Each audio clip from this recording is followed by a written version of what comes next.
Vamos para a segunda parte, sobre falar um pouco sobre o jovem cristão e as finanças, jovem, adultos, né? Acho que a grande finalidade desse momento aqui com vocês é trazer uma visão agora um pouco mais adulta. Na primeira parte a gente teve uma visão ali um pouco mais geral da área, e agora a gente vai para algo um pouquinho mais aprofundado, não tanto porque a gente não tem tanto tempo assim, mas é importante que vocês possam, dentro da rotina de vocês, em algum momento procurar conhecer um pouco mais sobre esses temas, caso vocês não conheçam, tá?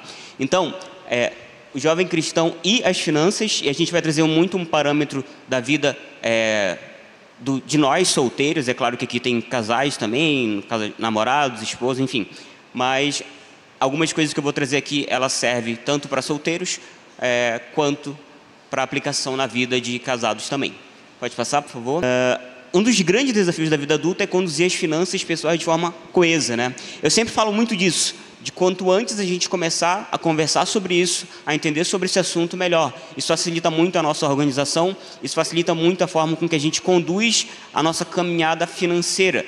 E esse é um tema que é chato, às vezes é chato, eu particularmente às vezes acho chato, mas na maioria do tempo eu gosto. Só que assim, às vezes é uma coisa que traz preocupação, então acaba sendo um pouco chatinho de lidar com essas coisas, mas quanto antes a gente ir conhecendo sobre essa temática, melhor para a gente estruturar a nossa vida financeira. Pode passar?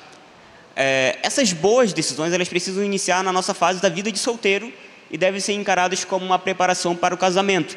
Então, todo mundo, ou pelo menos a maioria das pessoas, em algum momento vai casar, e quanto antes a gente iniciar essa preparação financeira, que é tão importante, isso facilita muito a forma com que a gente entra no casamento e constrói uma relação saudável também a níveis financeiros. Pode passar, por favor? Vamos para o primeiro ponto aqui. O primeiro ponto de 4 pontos que eu queria falar com vocês sobre nessa noite primeiro, evoluir a sua renda sempre acima da inflação. Pode passando, por favor. Quando a gente olha para a inflação acumulada de 2023, tendo como base o IPCA, que é o Índice Nacional de Preços ao Consumidor Amplo, ela foi de 4,62. Pode passar. E a gente precisa entender o conceito de inflação. É claro que ele é muito mais profundo, ele é muito mais complexo, mas... Pode passar, gente, por favor. Mas a gente precisa ter um pouco de noção do que é essa questão da inflação. Em resumo, de forma simplista, a inflação é o aumento de preços de bens e serviços, o que acaba impactando o nosso poder de compra. Pode passar. E aí, uma das formas mais fáceis da gente entender a inflação é a gente olhar para, por exemplo, eu trouxe aqui o exemplo do litro do leite, né? O quanto ele custava lá em 21 e o quanto ele custa hoje. Acho que uma das formas da gente entender um pouco mais sobre isso é a gente olhar, por exemplo, para o Netflix, que teve um aumento de preço muito grande nesses últimos meses, não só o Netflix, como outras plataformas de streaming. Então, quando a gente olha para os preços, e aí hoje eu fui comprar arroz e o mais barato era R$ 5,29. Então, pense no quilo do arroz há 3, 4 anos. Não era isso, né? Então, a inflação, ela é basicamente isso. Obviamente tem outros pilares, mas de forma geral, ela impacta a nossa vida muito mais em relação à questão de preço dos produtos. Pode passar, por favor?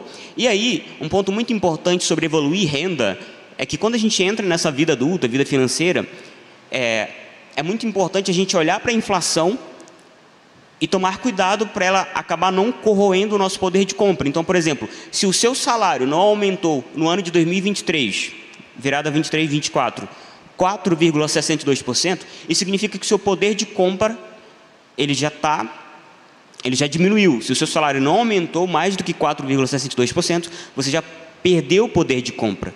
E é muito importante que a gente tenha essa noção de que o preço dos produtos vão aumentando, principalmente se tratando de Brasil. Então, observar muito o nosso crescimento a nível de poder de compra ao longo dos anos e evolução da nossa renda mensal é muito importante para a gente ter uma vida mais organizada financeiramente. Pode passar, por favor.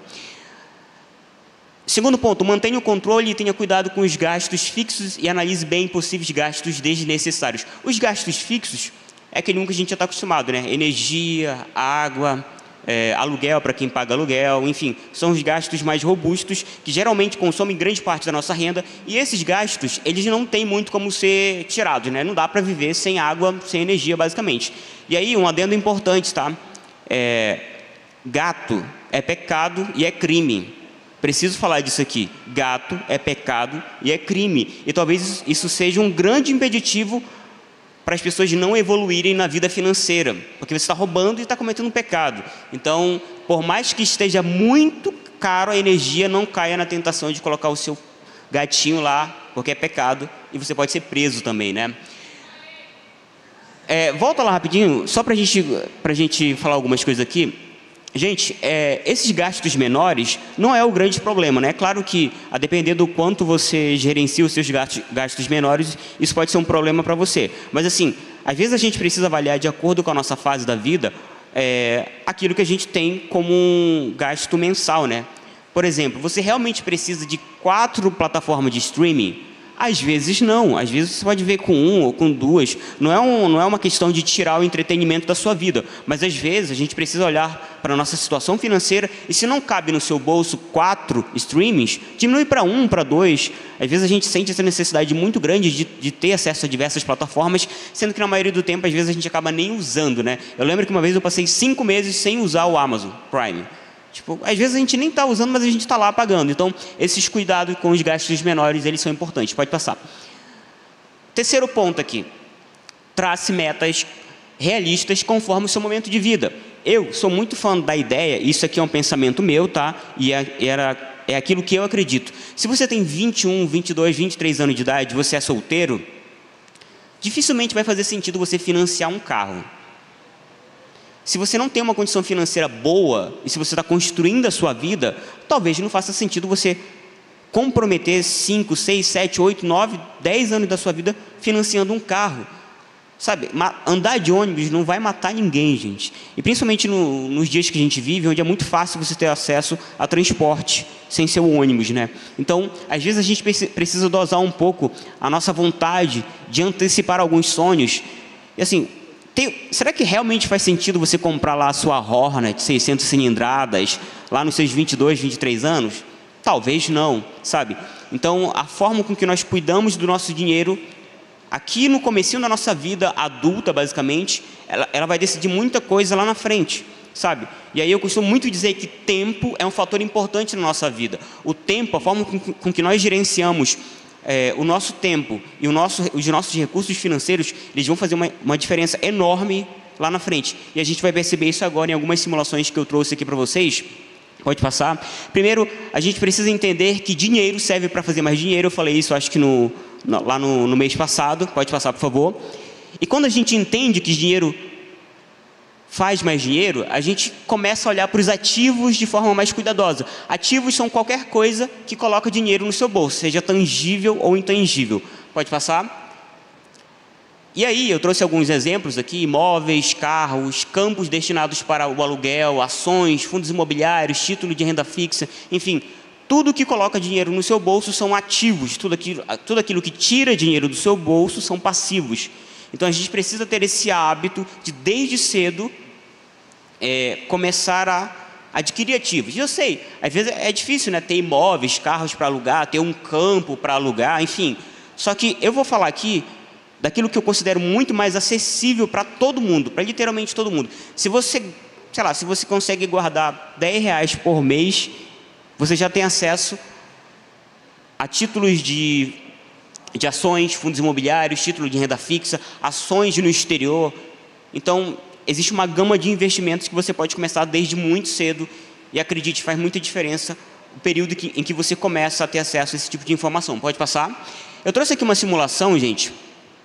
Eu não sei o que aconteceu, mas seria muito importante essa parte aqui, porque eu trouxe algumas simulações para vocês, e essas simulações, elas tratam um pouco dos juros compostos. E quando a gente entende esse conceito de juros compostos, a gente percebe que o nosso dinheiro, a forma com que nós colocamos ele para trabalhar, ano após ano, faz muita diferença no nosso crescimento de patrimônio. Então, você consegue adquirir ações, por exemplo, no Brasil, a um preço de centavos, a depender do tipo de empresa em que você escolhe, desde centavos até um valor um pouco mais alto. Você consegue ter acesso a ações no exterior de forma muito mais fácil. Há um tempo atrás isso era muito difícil, mas hoje em dia a gente já consegue ter acesso a isso de forma muito simples através de algumas corretoras. Então, quando você coloca um intervalo de tempo de 10 anos nos seus investimentos, você percebe que é um cenário.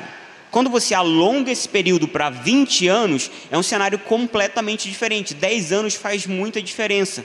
Quando você alonga esse período para 30 anos, isso faz mais diferença ainda. Ou seja, o poder do tempo aliado a uma boa gestão da sua carteira de investimentos faz total diferença. Assim como os proventos que você recebe ao longo do tempo. Então, eu gosto muito de falar daquilo que eu pratico na minha vida particularmente, porque eu lembro que quando eu comecei a investir, há uns, acho que 6, 7 anos, sabe, tipo, parecia que as coisas não andavam tão bem. E tinha a minha imaturidade a nível de gerenciamento de carteira de investimentos, que era bem diferente do que é hoje. Então, o conhecimento, aliado ao tempo, aliado ao seu poder de investimento mensalmente, faz muita diferença. Porque eu olho para aquilo que eu consegui construir ao longo do tempo, e eu percebi que, cara, faz muita diferença o tempo. E faz muita diferença os nossos aportes mensais, sabe? Então, a gente não pode ficar com essa mentalidade de achar que você vai viver para o resto da vida com um salário mínimo. E aí eu preciso ser bem realista, gente. É possível viver com um salário mínimo no Brasil? É possível. A depender de onde você mora, é até possível viver com um salário mínimo no Brasil. Mas você vai viver num aperto muito grande. Você vai viver num aperto extremamente grande. E você vai viver numa situação extremamente desconfortável. Então, é preciso ter essa mentalidade de que a gente precisa buscar salários maiores. Porque viver com o salário mínimo no Brasil é muito complicado. Vamos lá. Eu acho que eu não vou me aprofundar tanto, acho que tem tempo ainda, mas assim, e a leitura não está muito boa também. Mas olha só, eu trouxe aqui uma simulação do que aconteceria se você investisse todo mês R$200 por um período de 20 anos a uma taxa de juros de 8% ao ano, que é uma taxa relativamente fácil, entre aspas, de atingir. Então, eu estou falando de algo que é alcançável. E olha só o quanto você teria de valor final nesses 20 anos. 114 mil, sendo que desses, 66 mil só em juros. Pode passar, por favor? Quando você aumenta o valor dos aportes para 500, num período de 20 anos, tendo uma taxa de juros de retorno, basicamente, de 9% ao ano, ou seja, 1% a mais, e ali o retorno de juros faz muita diferença ao ano, gente, porque eu já tive, por exemplo, um ano em que eu cheguei a 43% de rentabilidade, mas pandemia, por exemplo, eu finalizei o ano com menos 25%. Mas olha só, o quanto você teria em 20 anos? 322 mil. Pode passar, por favor? Pode passar? Tá. E aí eu queria chegar na última simulação que eu trouxe. A gente pode brincar com essa simulação aí. Depois eu posso passar o site para vocês de diversas formas. Mas é legal a gente fazer esse exercício de mudança de números. Olha só, são 30 anos a uma taxa de 9,5% ao mês. E num país onde a renda fixa paga muito bem, felizmente e infelizmente, com um aporte de R$700 mensal, você teria ali, no final de 30 anos, 1.321.000. É muito dinheiro, mas é muito tempo também, né? Só que a gente precisa ter essa mentalidade de que, primeiro, o período que a gente precisa para se aposentar hoje, homens e mulheres, não vai ser o mesmo daqui a 10, 15 anos. A não ser que haja uma mudança radical no Brasil, a nossa idade de aposentadoria ela vai aumentar, infelizmente. Então, se a gente começar esse movimento aos 20 anos, até os 50 anos, a gente vai ter acumulado um patrimônio muito bom. É claro que isso depende muito da forma com que a gente gerencia a nossa carteira de investimentos. A gente pode ter um momento só para falar disso, ou vocês podem me procurar também, mas faz muita diferença. Pode voltar, por favor? Faz muita diferença, porque olha só, o quanto você investiu aqui foi 252 mil. O quanto veio de juros, ou seja, aquilo que teve de retorno de investimentos, foi mais de 1 milhão. E outra coisa importante, poxa, André, R$700 é muito, sabe? Mas quando você vai evoluindo aos pouquinhos, você chega no momento da sua vida onde você consegue ter um salário bom, primeiro, o seu salário ele vai custear isso, segundo, aquilo que você recebe de proventos, ele vai conseguir ser o suficiente para você ter ali, nos seus 30 anos, um valor, uma média mensal ali, basicamente de R$700 investidos. Isso é possível, tá? Para a gente finalizando, pode passar. Eu acho que eu trouxe esse versículo na última vez, mas esse versículo de Provérbios, ele diz muito sobre esse assunto, né? Os pensamentos do diligente tendem só para a abundância, porém os de todo apressado estão somente para a pobreza. Então a gente precisa tomar cuidado com a nossa pressa, com a nossa vontade de enriquecer, com a nossa vontade de evoluir de forma rápida, porque geralmente isso é um problema. Mas quando a gente administra bem os nossos recursos, quando a gente começa a fazer isso cedo, a gente consegue construir uma vida financeira saudável para a nossa família, que a gente vai construir daqui a um tempo, para os casados. Isso faz muita diferença, essa organização financeira, e para os que vão construir família, com certeza essas dicas elas vão fazer muita diferença quando a gente tiver uma vida a dois. Então, é isso. Obrigado pelo tempo e qualquer coisa me procurem para a gente falar mais sobre isso. Obrigado, gente.